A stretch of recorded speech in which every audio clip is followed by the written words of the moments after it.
Hello, my name is Mark Corpolongo, and for the COVID case study, I opted to focus on my home state of Washington and to see if there was a correlation between um, individual counties wearing the mask and following social distancing and counties that weren't necessarily following that mandate as much. Some background with that is that the governor of Washington had ordered a mask mandate on June 23rd, and before then, there was an overall shutdown of businesses and maintaining social distancing and things like that before then, and then the mask mandate came later. What sparked a lot of this interest for me was centered around the mask mandate order on June 23rd and an individual sheriff in Lewis County making the statement that his people in the county shouldn't be sheep and that he, as a law enforcement officer, would not be enforcing that mandate in his individual county. So that kind of sparked my idea of looking at, okay, well, how does this affect cases in terms of positive cases for the individual counties in the state of Washington? Within that, I dropped the information on a lot of the death in terms of COVID cases for the state of Washington because it's not really in relation to what I wanted to drill into. And so I focused on the positive cases broken down by individual county. And I also looked at information in regards to how many cases the individual counties have had, but I've also related that to looking at the percentage of cases that accounts to per the amount of population. So like King County has the most cases, and so that's on this chart here shows the highest or the largest circle, and that makes sense because King County is the largest county in the state of Washington, but it doesn't necessarily give you all the information when you're looking at whether or not they're doing well when wearing a mask and maintaining social distancing and overall following a mandate.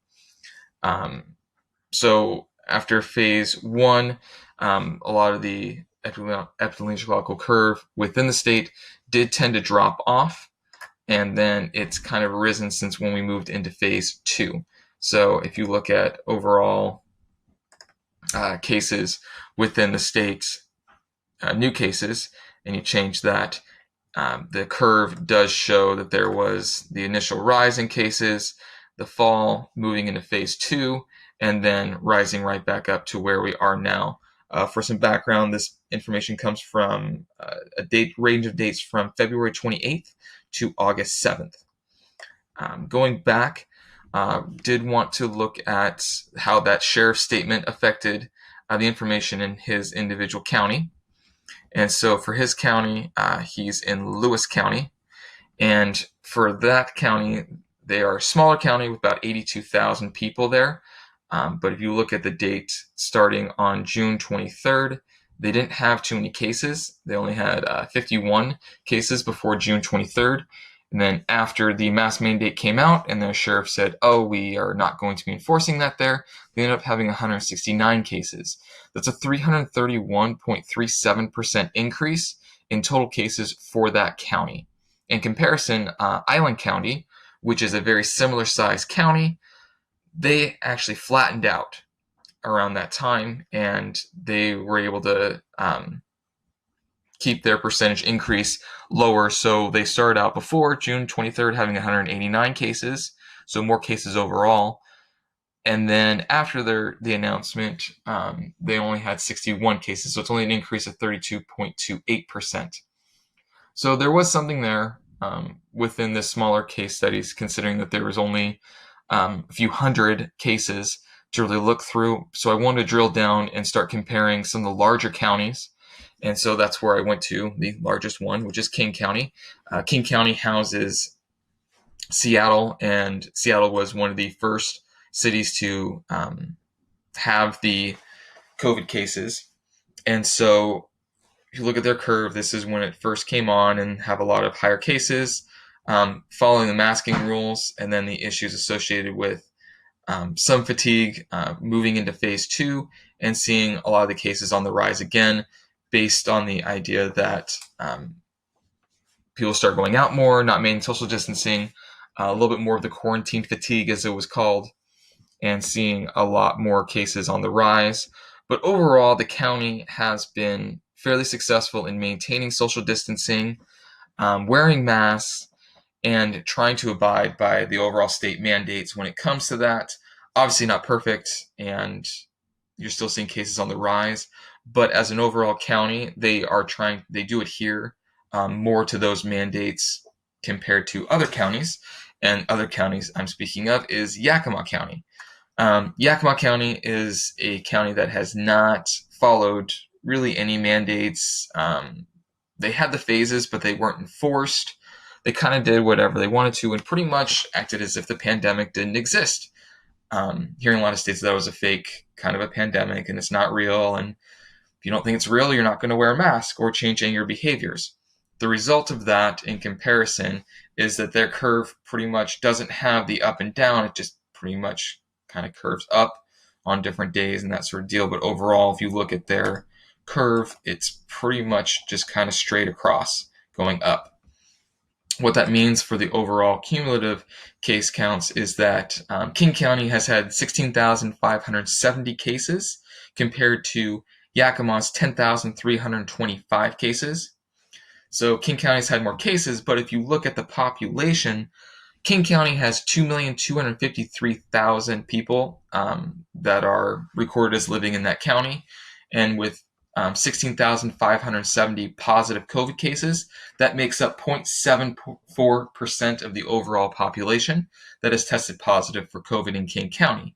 If you compare that to Yakima, Yakima has 250,873 people, but with their 10,325 cases, it accounts for 4.25% of the population has had COVID within that county. So it kind of shows in a lot of ways how that mentality, along with Lewis County having an increase in cases after the sheriff says they're not going to enforce that mandate, to Yakima County that hasn't done anything really in regards to social distancing or wearing a mask, and how that can equate for having a higher level of COVID cases, especially when there's a larger population there. In other regards, when looking at some of the percentages when it comes to Yakima County, even though they've had 10,325 cases, if you look at the overall amount of cases within the state of 63,976, that means that Yakima County makes up 16.14% of all cases across the entire state. While Yakima as a population, with their entirety population, not just the positive COVID cases, they make up only 3.29% of the actual population of Washington. So it really also lends an idea there of how you have to sometimes look into the numbers, because if you look at this chart here, King County is a lot bigger, and Yakima County down here, the dot itself is a lot smaller, but that's because its population they have less COVID cases, and that's what this is directly looking at. But when I'm comparing the overall population within the county, it'll show how it's up there. And if you look at in terms of numbers, King County is the largest, and it's on top in terms of the amount of cases. Yakima County is second, but Yakima County is way down the list when it comes to the overall population of the state of Washington. In fact, Spokane, Pierce, and Snohomish are all larger counties than Yakima County, but Yakima County makes up the second most amount of cases in total number. But they're number one when it comes to overall percentage of population, which is something that I tend to focus on. For Pierce County, which is my county that I live in, their curve has been going up, and in terms of breaking down the data, there was an interesting deal when it comes to an outlier that comes up, and that's right here, where you can tell that basically this days where I had 0 cases on Monday 27th pretty much got applied to the 28th, so that's why it pretty much doubled these up right here.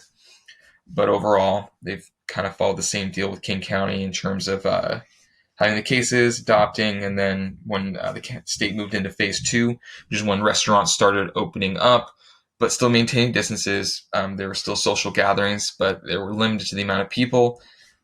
People stopped following those as much, and now you're seeing an overall rise in that. Pierce County-wise, there's 904,980 people that live in this county, with me being one of them. And there's been 5,682 total positive COVID tests, and that accounts for 0.63%. And really, when I look at this data, I tend to look at the overall amount of cases per the population when it comes to COVID testing and prevention measures.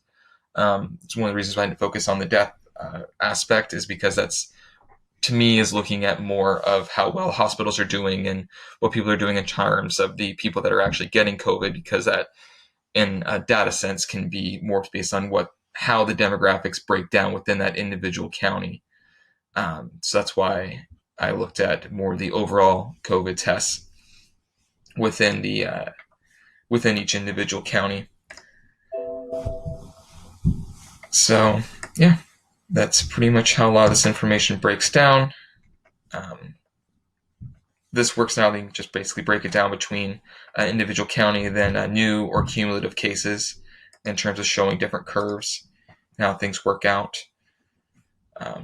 But that's how this all pretty much comes together. So wear your mask, people.